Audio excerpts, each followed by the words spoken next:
कुछ महीने पहले महाराष्ट्र में चुनाव हुआ, हरियाणा में चुनाव हुआ, लोकसभा का चुनाव हुआ। उससे कुछ ही महीने पहले,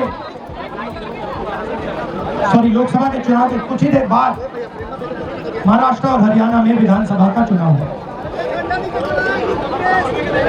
लोकसभा के चुनाव में महाराष्ट्र में इंडिया गठबंधन मेजॉरिटी लेके आए, जीत के आया, और विधानसभा के चुनाव में कुछ ही महीने बाद इंडिया गठबंधन पूरी तरह हारा। उस समय हमने कुछ ज्यादा बोला नहीं, मगर हमने काम शुरू किया। 21वीं सदी है, डेटा की सदी है, डेटा की सेंचुरी है।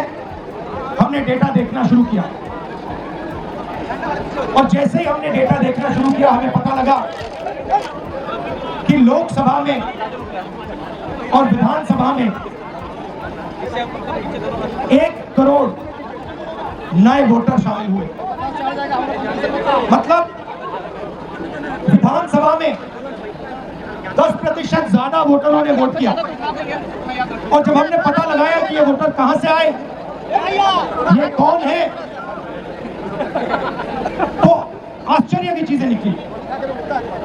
हर कंस्टिट्यूएंसी में जहां भी वोटर बढ़े, जिन जिन कंस्टिट्यूएंसीज में वोटर बढ़े, वहां पर बीजेपी जीती।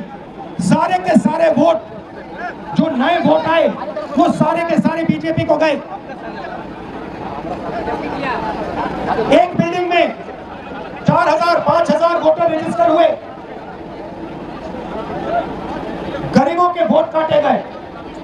और जब हमने इलेक्शन कमीशन से कहा कि आप हमें वोटर लिस्ट दीजिए, आप हमें वीडियोग्राफी, जो हर पोलिंग बूथ में वीडियो लगा हुआ है, वो दीजिए,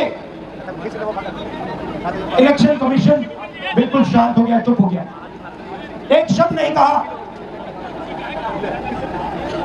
एक बार नहीं, अनेक बार हमने उनसे कहा कि देखिए, कानून कहता है कि हमें वोटर लिस्ट दी जाए, कानून कहता है कि वीडियोग्राफी हमें दी जाए। आज तक महाराष्ट्र की वोटर लिस्ट हमें नहीं मिली।